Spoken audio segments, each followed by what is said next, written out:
Good evening. Welcome to Dominican University of California. My name is Denise Lucy. I'm a professor of business here at Dominican and the director of our Institute for Leadership Studies, which is the co-host of this program this evening. The Marin Education Fund is our key sponsor and leader in this effort. I'm a board member also of the Marin Education Fund and very proud of it. This is our third year at the Marin Education Fund to bring the community together on an important issue. And that is to ensure that everyone has a chance at college. We have decided to extend the Educational Equity Week to Educational Equity Month. We have several programs that will be held through the month, and I'll talk about those after the performance. Tonight, I would like to introduce our presenter, Brian Copeland. If you were to look up the definition of the word versatility in the dictionary, the name Brian Copeland would be at the top of the list. The comedian, actor, writer, radio, and television talk show host has been a mainstay in entertainment and broadcasting for more than a decade. Copeland's incisive, cutting-edge stand-up comedy has earned him spots as the opening act for such legends as James Brown, Smokey Robinson, Dionne Warwick, and Ringo Starr, among others. Copeland's quick wit and probing interview style earned him a 5-year stint as the host of the morning show San Francisco Fox television affiliate, where he chatted up stars such as Garth Brooks and Dustin Hoffman, in addition to doing a daily commentary feature called Copeland's Corner.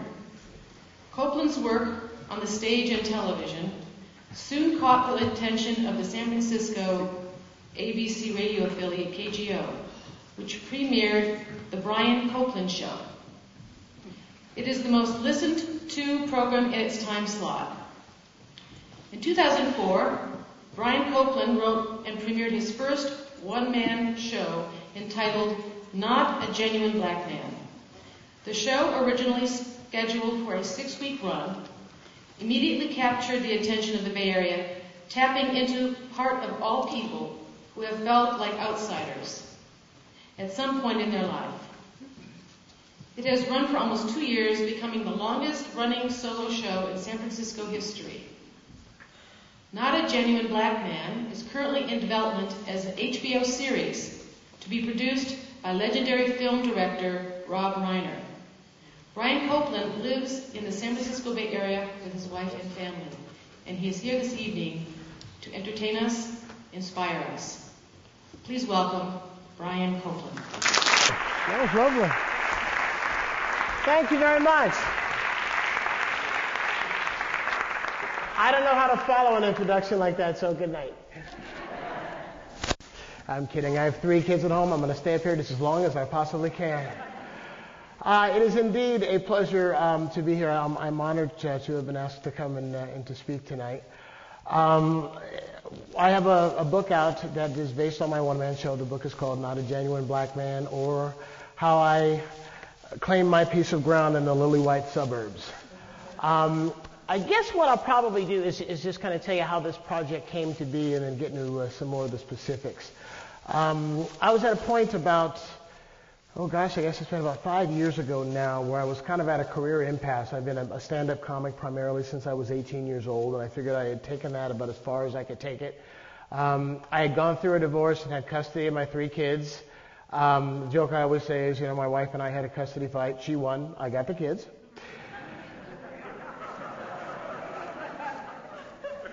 And I suddenly couldn't travel. I had been going on the road with Smokey Robinson and with Aretha Franklin and folks, and suddenly I'm Mr. Mom. I'm making sandwiches, and I'm driving a carpool, and I was about ready to, climb up on a tower with a high-powered rifle at some point.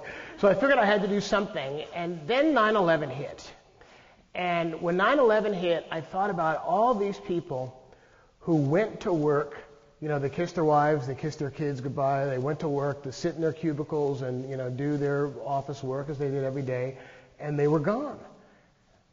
And then I started to think about, you can just go at any time. I mean, you don't know when your time's going to come. And there are all these somedays that I had. Someday I'm going to do this, and someday I'm going to do that. And we all have them. And when 9/11 hit, I thought, you know what? It's someday. And so one of my somedays was I always wanted to do a one-man show. Okay, so I decided I want to do a one-man stage show, but I had no idea how to start or what the topic was going to be. So Carl Reiner is one of my just comedy idols. And he has been a guest on my KGO Sunday morning program about a half a dozen times. And about this time, Carl was a guest on, and I asked for some advice. I said, here, I'm kind of at a career impasse. I decided I want to write a one-man show, but I don't know what I should write about. I don't know what to do or how I go about this. And what Carl said is, when I was in your position at my career impasse, it was 1959. Sid Caesar's show had just been canceled. He'd written for your shows, and Sid Caesar's show for, I guess, 8 or 9 years at that point. And he goes, I didn't know what the heck to do with myself. And he goes, I got the advice to find the piece of ground that I alone stand on that nobody else in the world does, and write from there. So he says, I thought, well, what's my piece of ground? Well, I'm a married comedy writer. I live in New Rochelle with my wife and my kids, and I write for a comedy variety show in New York. And that became the Dick Van Dyke Show. So he told me to find my piece of ground. So I started thinking, okay, what's my piece of ground? Then within a week, again, the hand of fate, I get this anonymous letter sent to me. And in talk radio, basically letters come from two sources, old ladies or kooks. That's it. It's kooks and nuts and lunatics that don't sign their names or cut. I get ransom letters literally from time to time, where people cut out all the letters out of the newspaper and stuff. And I'm not making this up. It's like, where to get a life? Where do you have the time to cut all this stuff out and paste it? And this one says, as an African American, I am disgusted every time I hear your voice because you are not a genuine black man. I thought, no more calls. We have a winner. There's my piece of ground. Because I have received that grief for a great portion of my life, primarily my adult life, from black folks who will say to me, you're not really black. Or white people will say to me, I don't really think he was black, you're not really black. So I started to think, what the heck does that mean? So I started to think about, okay, what defines what it means to be black in America? I don't talk ghetto. When I hear the word axe, I think of it as a noun.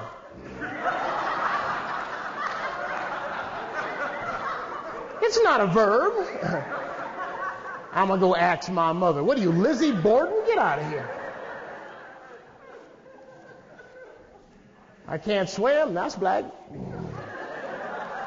But I can't play basketball either. That's not even male, really, is it? And I thought, well, cops think I'm black. Cab drivers think I'm black, even the ones with turbans, and that's what I don't understand, man. So let me get this straight. You look like you just crawled out of a cave in Afghanistan with a bomb strapped to you, and you're afraid to pick my ass up? So I thought, okay, so now why is it that culturally I do not fit what the stereotype is that apparently people of all races have about what black people in America are supposed to be about? And that is because I was raised in the city of San Leandro, California, right on the border of Oakland. We moved there in 1972 when I was 8 years old. And I spent most of my life as the only black face in the room. And we are all products of our environment. We all are the result of where and how we were raised. I mean, at some point, if it's a bad situation, you find a way to overcome that, or you find a way to change the negative aspects of it. But in some way, when you're a kid, you talk like the kids who you associate with talk. You listen to the music that the kids that you associate with listen to. You're into their interests because you want to try to fit in and you want to try to belong. And I spent my whole childhood trying to fit in and trying to belong. So, okay, now I knew what my piece of ground was. I knew what I wanted to write about. I wanted to tell the story about what it's like to be the only one. So I would walk my kids to school in the morning, and then I would go to this little cafe by my house, Sabino's, and with a marble composition notebook, and I started to just write down every story that I could think about being a kid and growing up in this environment. So after about, it was probably 6 or 8 months, I guess, I had filled about 8 of these marble composition notebooks just full of stories. So I figured, okay, I have enough raw material now.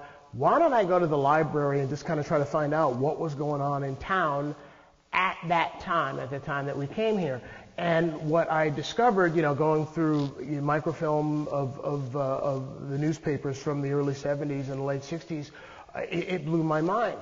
Because what I didn't know was that the city was 99.99% white, according to the 1960 census. According to the 1970 census, it was 99.99% white. Oakland, on the other hand, right on the border, was 50% black. And this was done by design. It was a plot. It was an actual plot in a plan that it was created through collusion with realtors, homeowners associations, and the city government to keep black people out of that city and out of that town. And what I didn't know also was that the city had a national reputation. I knew that we had a hard time. I grew up, walking down the street listening to grown-ups in a car drive by and yell nigger out the car window. Or go back to Oakland. That was the other one. Go back to Oakland. But I didn't know that the city had a national reputation at that time. The U.S. Commission on Civil Rights had conducted hearings in 1967 because they wanted to know why is there this racial disparity? Why is it as soon as you cross the border at East 14th and Durant Street, now International Boulevard and Durant Street, right into the San Leandro border, all of a sudden, you don't see any black people here, but yet East Oakland, it's half black. Why is this? Newsweek magazine had done a piece. There was a nationally aired documentary called The Suburban Wall that aired on Thanksgiving Day over CBS, Thanksgiving Day 1971. We moved there in August of 1972. And they probed the issue to try to find out exactly, who is it that determines what the makeup of a community is. Is it the residents, or is it the city council, or is it realtors? And it was a real big mess. It really was. And so I was surprised to find, all this out. So I put it all together in a show, my personal experience along with what was going on at the time, as well as the ramifications of growing up in that kind of an environment where you're the only one. And for me, the ramifications were, the way that I survived was I kept it in. I held it in. My whole mantra to myself was, no matter what they do to me, no matter what they call me, no matter how many times they spit in my face, there was a time when I was literally stoned. I'm walking home from school, and these 3 boys literally stoned me. I will not let them see me cry. No matter what they do, I will not let them see me cry, because if I cry, then they win. And this stayed inside of me until I was 35 years old, and then it came out. It's like shaking up a can of Coke. You open it'll look fine, you open it up, and then all of a sudden it's everywhere. And I suffered this really serious bout of suicidal depression, is what happened. I wound up in my garage in my convertible with the top down and the motor running, and that was the result of not dealing with these issues. So part of the show too was an ability to get some of that stuff out. But it's amazing how the thing that makes a lot of people are attracted to this story for various reasons. One is that it's so surprising that a community like this existed in the Bay Area. That's the thing that really surprises people. Because, if this story were, Mississippi, Alabama, Tennessee, people would go, and? But this is, 10 miles from the UC Berkeley campus. This is 6 years after the Summer of Love. This is 20 miles from San Francisco, the liberal, progressive, the liberal bastion of progressive thought in America, supposedly. And here you have this little enclave where they will not allow people of color to come in. So one of the things that attracted people to the story was that. The other aspect, and the thing that really surprised me, was that, everybody is different at some point. There's at some point in your life when you are the only one. Whether it's you're the only woman or the only man or the only Latino or the only gay person or the only straight person or whatever. That's the other aspect. And the other aspect of it that totally surprised me, that I had no idea about really at the time, was that, like, you know, this whole thing with people telling me I'm not black, whatever that means, or I'm an Oreo, you know, whatever that means, is something that goes on in many different cultures. I didn't know this at the time. I have had Asians tell me that they get grief from other Asians for defying stereotype and being too Eurocentric. They call them bananas or Twinkies, yellow on the outside, white on the inside. I've had Latinos tell me that they get that same grief, you know, that they are, and they call them coconuts, brown on the outside, white on the inside. Yeah, and it's just, you know, so the question becomes, you know, who is it that you know, defines you? Do you define yourself, or does the group with which you happen to share a common national or ethnic origin define who it is that you are? And the final aspect that attracted people to the story was the story of depression, because depression is now just something that people are just really publicly starting to talk about, because there's such a scarlet letter that's attached to it. You know, and when you tell people you suffered from depression, they'll look at you like you're nuts, or, you know, oh, you know, this person may not be sane, or they'll equate depression with insanity. And I'm amazed with how many people I've known for years, you know, who, you know, I thought had it all together, who you know, fight this on a daily basis. And, you know, I've come to the conclusion that there is nothing to be ashamed of in terms of suffering from depression any more than if you had cancer. You know, they're both diseases that you do not have any, you know, control over whether or not you contract them. You know, have control over how you treat them and whether or not you treat them. So all these things came together. This show was supposed to run for 6 weeks, and lo and behold, it ended up running for 27 months total. And I was approached to do a book, and the book is about 25%. The show is about 25% of the book. The book goes into much more depth and detail than I was able to put into a 2-hour presentation on the stage. And I was able to explore a lot of things that people don't think about in terms of what it's like to be different. I mean, just common everyday things that you would take, you know, for granted. For example, I'll tell you, my very first day in San Leandro, I'm 8 years old.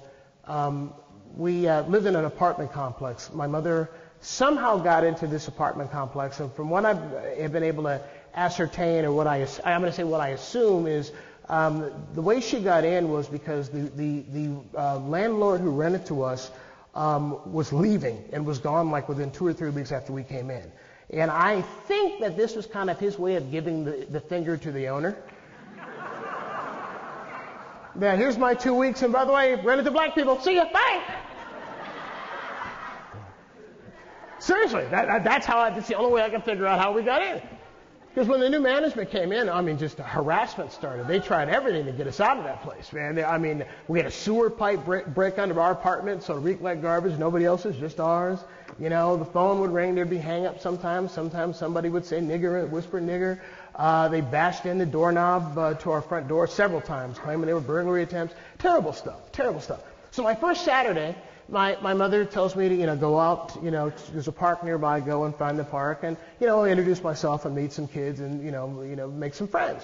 So I go out with my ball, and I'm walking down the street, and all of a sudden a carload of teenagers pulls up next to me, and they are the 3 boys, 3 girls, and the boys have on Letterman's jackets that say Rebels.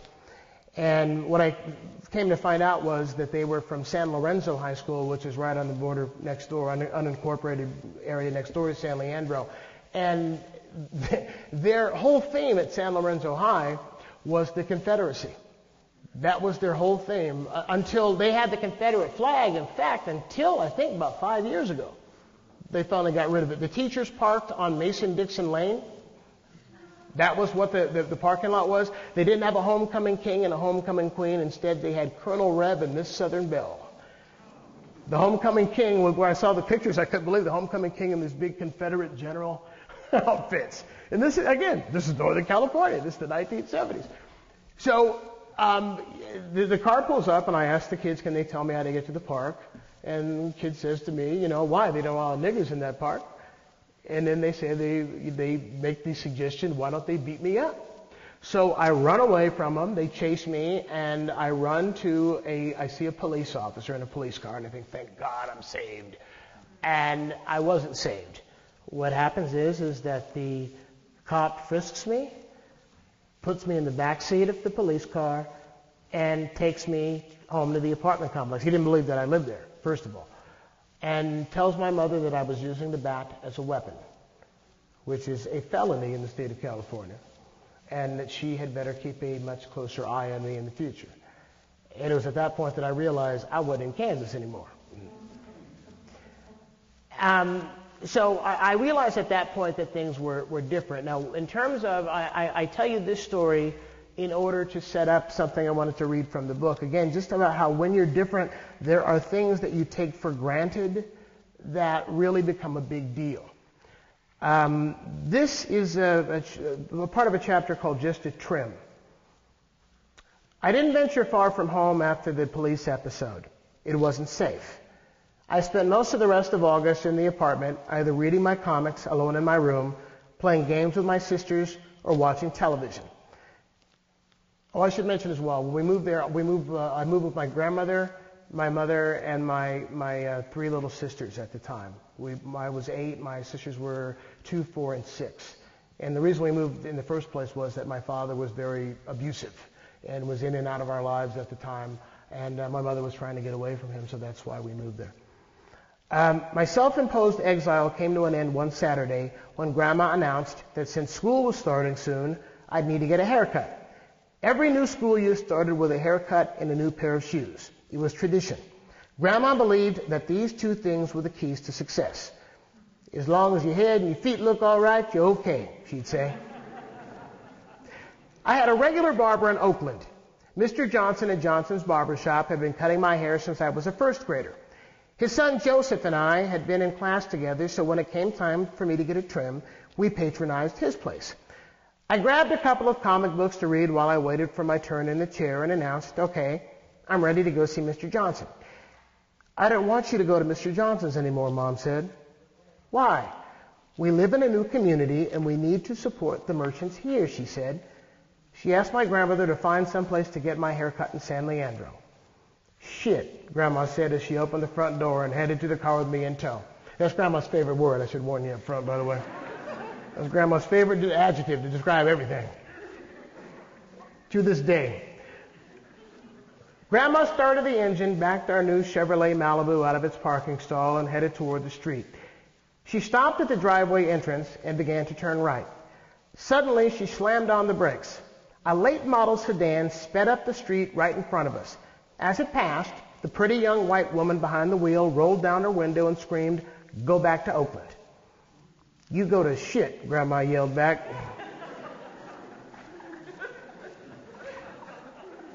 I wanted to go back inside. I started to think that this was a bad idea. "Where are we going, Grandma?" "I don't know." "Do you know where the barber shops are around here?" "Boy, I said I don't know," she snapped. I knew to shut up when she got like this. I was quiet as she headed toward the downtown area.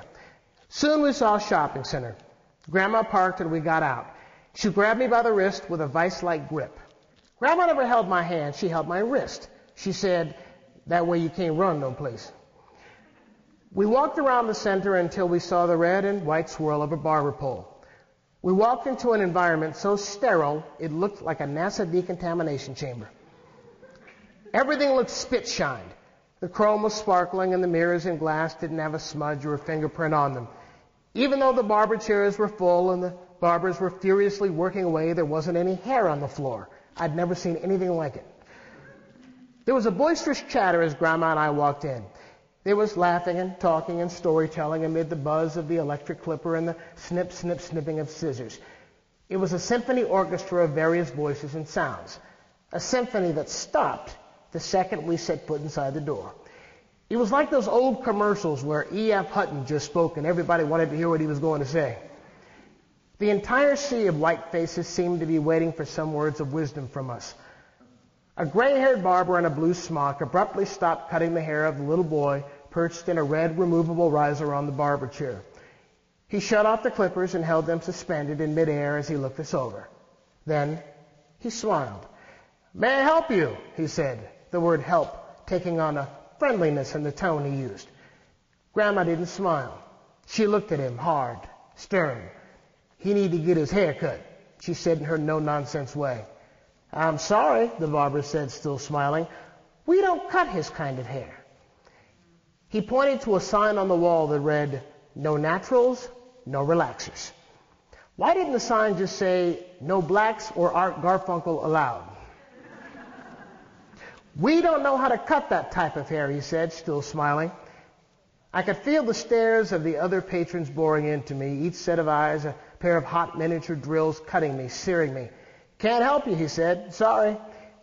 Grandma's grip on my wrist tightened as she turned on her heels and headed back out the door. "You might try one of the shops in Oakland," I heard him yell as the din of the symphony resumed. Grandma was quiet as she stomped back to the Malibu. "Shit," I heard her say under her breath. We spent the next hour driving around town, stopping at every barber pole we saw. Some barbers smiled like the first guy. Some were icy. The tone and the words were different, but at the same time identical in meaning. "Can't help you. I can't handle his hair. We don't know how to cut that. I'd try one of the places over in Oakland." "Shit," Grandma said over and over again. She pointed the car north, drove up to MacArthur Boulevard, and headed toward the city limits. "Go back to Oakland," that white woman had shouted from her car window. "Go back to where you belong." Now, it's simple things like that. I mean, things that you just take for granted. You know, you're going to go, you get a haircut, you're done, you come home. And this was just this big, horrible, terrible trial, you know, aside from the fact that they didn't want us there, but just, you know, being different and feeling like there's something wrong with you because you're the only one of your kind. I had a lot of issues with hair, and what's interesting is I found out that there are a lot of African-American people who do have issues with hair. If you watch Oprah Winfrey, Oprah tells a story about being bald in Baltimore. When she left Chicago, I think, for the first time, she got an anchor job in Baltimore. And, you know, in television, they always have these consultants, you know, who will, tell you that you should have your hairstyle a certain way and wear a certain color because it'll make you, more attractive to the audience or whatever. And they did something to her hair, and all of her hair fell out. And she was bald. And you talk to black women, most black women will tell you, at some point this happens to them. And so I had a lot of issues, hair issues as well. Here's something that deals with that I'll share with you. I learned to hate my hair. White kids always wanted to touch it. Nobody in town wanted to cut it. It was like no other hair I saw on a regular basis. I lived with all women, and my sisters had their own issues with their hair. When they were little, they used to put sweaters on their heads to pretend that their hair was loose and mobile like that of the white girls they saw every day. Later, Tracy, that's my oldest sister, would have my mother take her into Oakland to a stylist who gave her some type of permanent that relaxed the strands, allowing her to swing her hair back and forth with every move of her head. She called it getting her hair blonde. She thought that was what you called hair that could move. Later, my sister Delisa would ask for her hair to be blonde too, so that she too could be like the white girls. Her permanent didn't take though. Something happened that caused all of her hair to fall out. There was a bad reaction to the chemicals. Poor Delisa found that being bald was even worse than having black hair. The teasing she endured was relentless. Her self-esteem shattered in ways that I doubt are repaired to this day. I too wanted hair like the white boys. I wanted to flip my hair out of my eyes and run my fingers through it. I wanted to stick out my lower lip and blow upward, breezing it off my forehead when I was frustrated. I wanted their hair. I wanted hair that the other kids didn't ask to touch. From childhood to adulthood, I tried everything for, quote, normal hair. I tried straightening it with a hot comb, the result being a stiff, slightly scorched mop that retreated back to its original texture within a day or so. I tried grease. Grandma took me to Oakland, the only place to buy anything resembling African-American hair products, where I bought Dixie Peach that I slathered on my follicles by the handful. It stayed down, but I still couldn't move it. I couldn't blow it out of my face, and I sure couldn't flip it. When I was a teenager, I saw Smokey Robinson singing on television. He had these beautiful, shiny curls. Beautiful, shiny, mobile curls. I went to an Oakland hair salon and got my first Jerry curl. It was curly, all right. It moved. I could flip it out of my face. I had to. The grease and oil that had to be put on it daily in order for it to retain its form was profuse and disgusting. I had to stock up on spray bottles of oily activator. Without a daily dose, I had a mop of straw on my head. To make matters worse, it stained everything my head touched. If I rested my head against a chair or leaned against the back seat of the car, there was a gross, oily smudge. Grandma hated it and blamed Smokey Robinson. When I worked with Smokey for the first time years later, Grandma said, "You tell his ass he owes me for pillowcases." That is a true story. And I told him that, and he hit the floor laughing. He goes, "You have no idea how many couches, expensive couches, I ruined in my house with that Jerry curl till my wife said, 'You get that shit out of your hair or get out.'"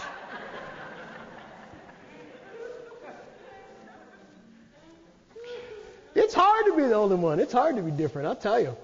And, it ended up, my mother had to sue. My mother finally had to sue the owners because of how they tried to get us out. She took this multi-millionaire landowner to court for the right to stay there because they just did not want people of color to live there. And what's amazing, if you go to my website, you get an opportunity, go to my website, briancopeland.com, and I have the documentary I was telling you about, The Suburban Wall. I found the only surviving copy of it, and you can watch it on my site. And it's amazing. They talk to realtors. They talked to a black couple who tried to buy in town, and they wouldn't even show a house to black people in town at the time. They wouldn't even show it.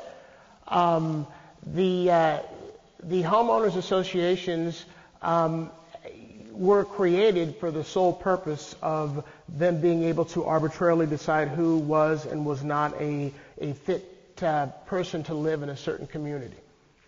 As I said, there was this great big grand conspiracy. And there were 50 people who were brave enough at that time to start San Leandro Fair Housing and to stand up and say that this is wrong and that we need to have a diverse community. And I've tracked some of them down, about a handful of them who are still alive I've been able to find, including when you watch the documentary, there's a young mother who has 3 little toddlers that are running around riding a big wheel bike. She's got bouncing one on her knee. She was the president of Fair Housing, and they picked her because she was just a suburban mom. Her husband worked at Lawrence Livermore Labs, and she, was a non-threatening face. And she talked, about on this documentary about how they didn't want anybody poor or anybody of color living there. And she's told me that after it aired, she got a brick through her window. People called her at home and said they were going to kill her kids. I mean, it was just unbelievable, the harassment that these people faced, in order to do what was right, quite frankly. And now the gratifying thing is that according to the 2000 census, today San Leandro is considered one of the most diverse cities in the state of California. One of the most diverse cities in the state. And, people always ask me, what is it about, why is diversity important? And I can sum it up in 2 words. Brazil nuts. By a show of hands, how many of you know what Brazil nuts are? Okay. Growing up in San Leandro, my mother loved Brazil nuts. When I was a kid, she'd always buy them, and we'd, have them, especially at Christmas time and stuff. Growing up in San Leandro, the kids called them nigger toe nuts. And I would get in arguments with them because that's what they were told that they were called.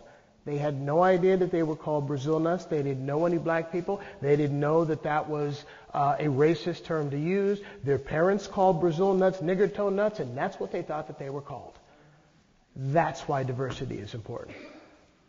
Because if you don't know people who are different from you, then how do you learn about other cultures, and how do you learn what is appropriate and what is not appropriate, to say? I guess at this point, I've kind of talked quite a bit, so I'm going to open it up for questions. So just raise your hand if anybody's got any questions. I'd be happy to answer them. We're going to walk around with the microphone, and we'll do it that way. I'm still there. I've been there for 35 years, and for several reasons. One of the reasons is that my mother fought too damn hard for us to be there to run. It would have been easy when they started harassing us for her to just turn around and run, for her to go someplace else. But she felt that it was not for anybody else to decide where she could live. And that's why she stood her ground. And the other reason is because it's a wonderful place to live now. Especially now. I mean, we have so many people of so many different cultures there, and the city has really spent a lot of money in terms of redevelopment and bringing in, new businesses and restaurants of different cultures. And it's just from where it's located and centrally located, everything else. It's a wonderful place to live. But I'll tell you what's interesting is that the kids that I grew up with, most of their parents grew up in Oakland.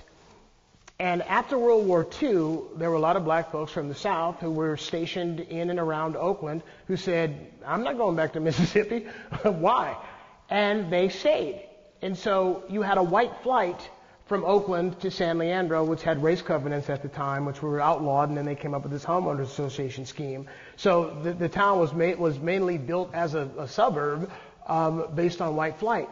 Now, what I'm finding is, as San Leandro has become more diverse, the kids I grew up with now are running to Danville, Dublin, San Ramon, Alamo, Pleasanton, all of these places, and that are now, 1 or 2% African American, or 95%, 96% white, and 2 or 3% other. And I asked one of them, what was interesting, because people will sometimes, because they don't think of me as black, some people, will slip and say things that they don't realize that they're saying. And I asked one of these guys, I said, so why is it that, so many kids we grew up with are moving out to, like, Alamo and stuff? And he says, too much overflow from Oakland.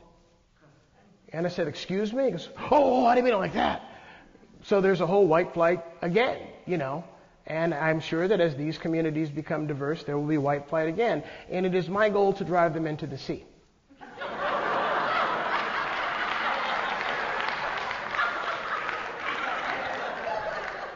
Yes, ma'am, right over here.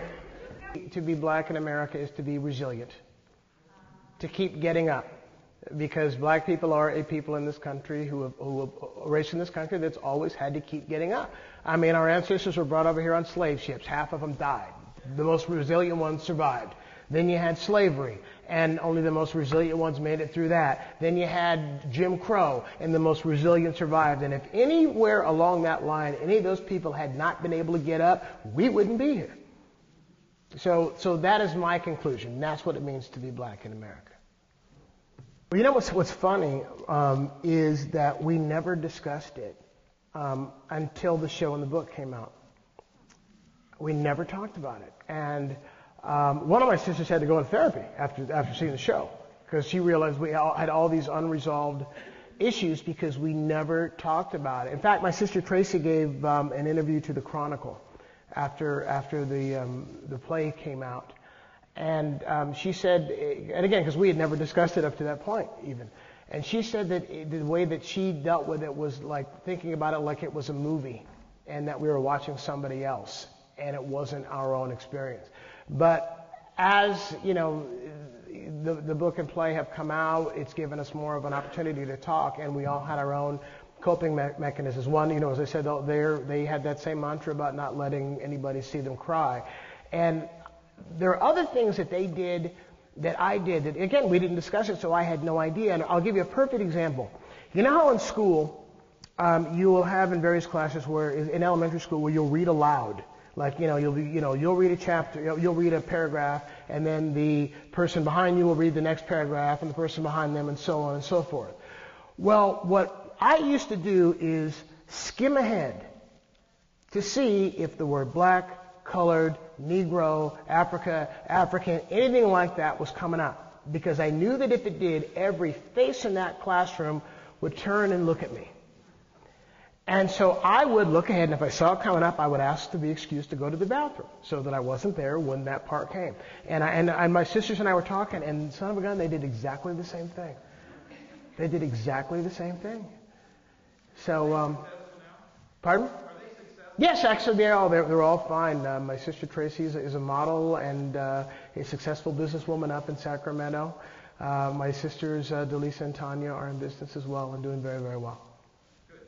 Education. Education. Get one.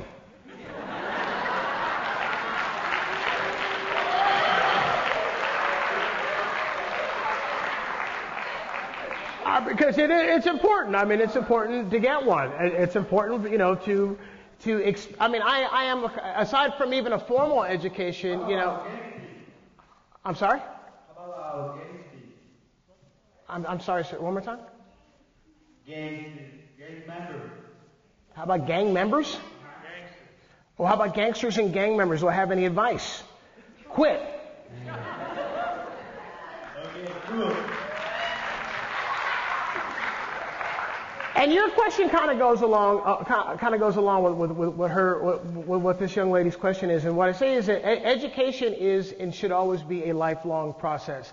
And if you are educated, and if you expand your mental horizons, you won't get involved with gangs because you'll be too smart for that.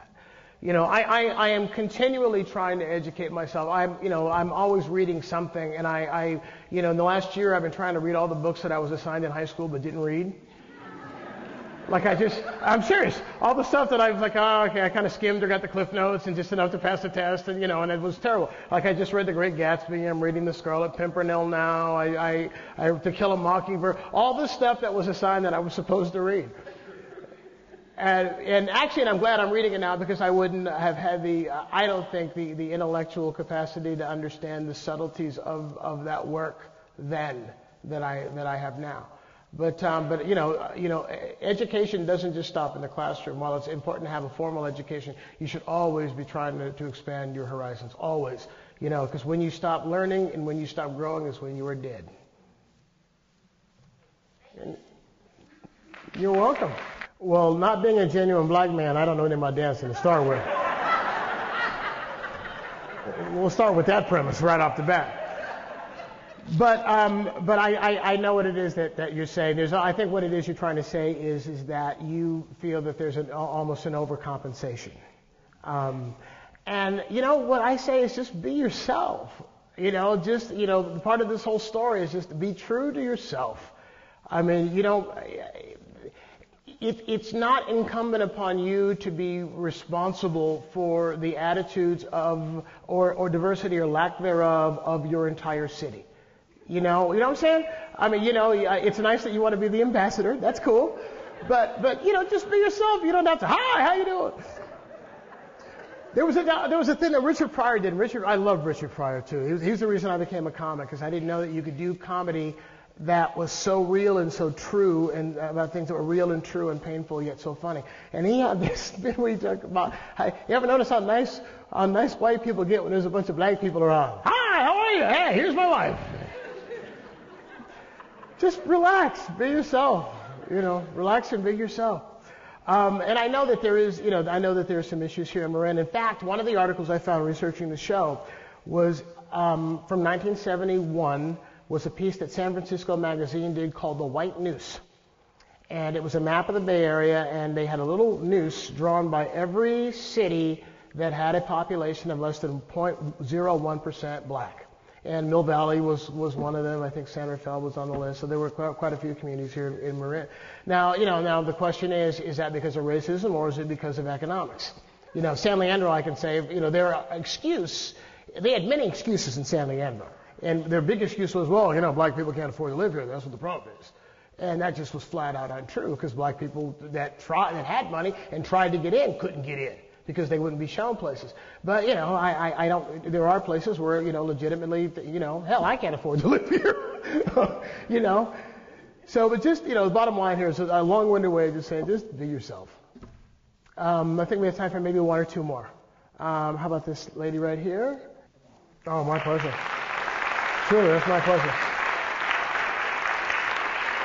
The work that Fair Housing does is so important. I just did a benefit for Fair Housing in Napa about 2 weeks ago at the Napa Opera House as well, and it's my plan I would like to do one or two benefits for Fair Housing chapters all over California per month, until I've hit them all, just to raise awareness.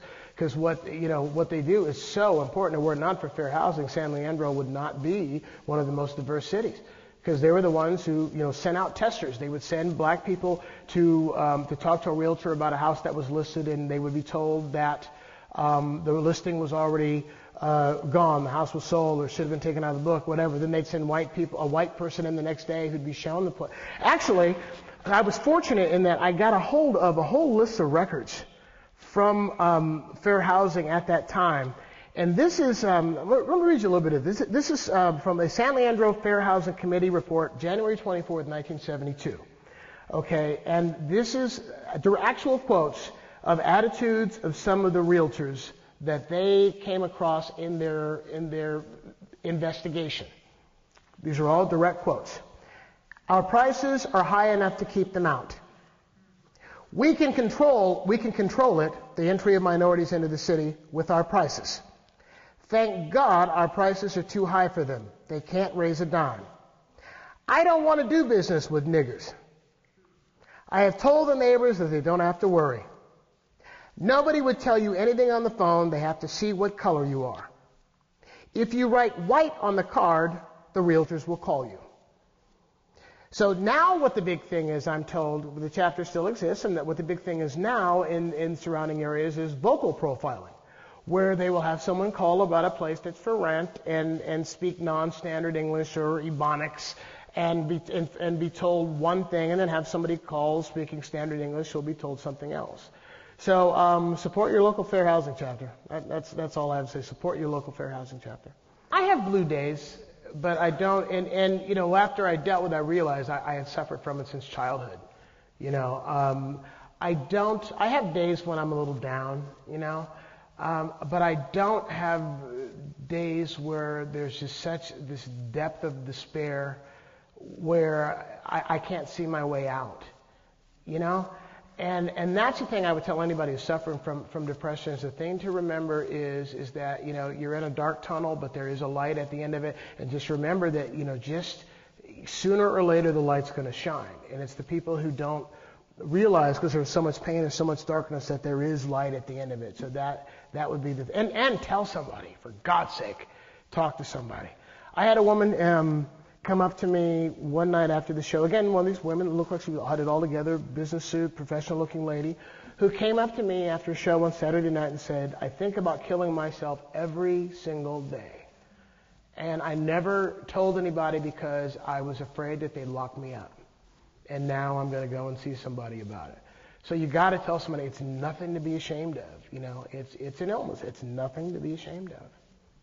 The biggest change in that city happened between the 1990 and the 2000 census. That was the biggest change. I think in 1990 it was still 78% white, and by 2000 now I think it's 46 or 47%, and the rest is others, Asians and Latinos and Middle Eastern folks, and it really is a melting pot. And I felt great about it. I felt, well, number one, it's good not to be the only one. But the other issue is just, we're all richer, I think, by our interaction with people who are different than we are. That's how. You don't learn anything.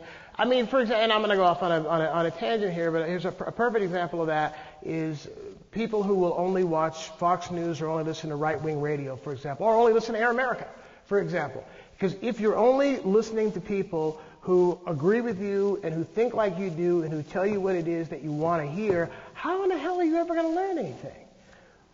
How are you ever going to learn anything?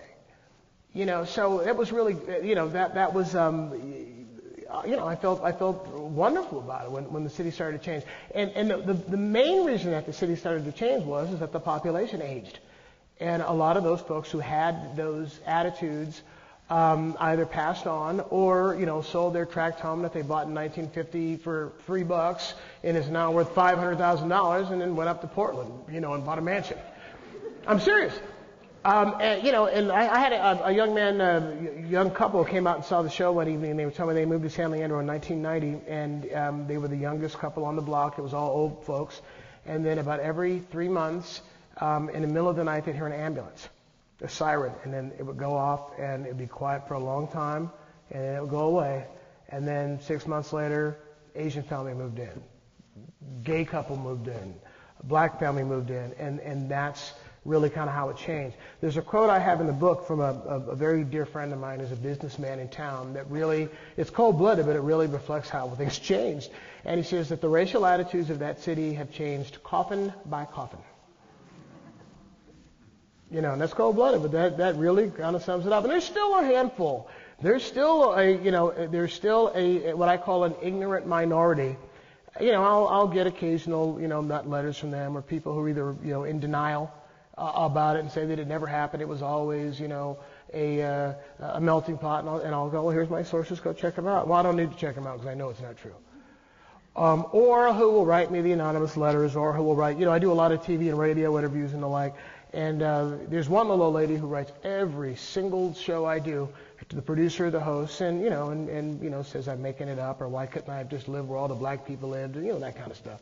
But, there were a small minority, and there will always be that ignorant minority places. And all you can do is just stay true to yourself and keep fighting a good fight. That's all you can do. I want to thank you very, very much for having me here. It has truly been a pleasure. And I want to mention that the show is back at the Marsh. It is Thursdays, Fridays, and Saturdays. I took tonight off to come out and speak to you folks, but it's Thursdays, Fridays, and Saturdays. And it's going to run through the end of the month. And you can get tickets. Go to briancopeland.com or themarsh.org. If you go to my site, too, there's a phone number for Brown Paper Tickets, who's the ticket agency. They're a great ticket agency as well, because a portion of the fee that they charge per ticket, they donate to environmental causes. So it's really a great agency. So I invite you to come out and see the show. We've got some books, and I'll be over in the corner signing. And I hope to meet personally as many of you as I can. So again, thank you for having me. It's just I'm truly honored anytime anybody will come in here. Good night. Thank you.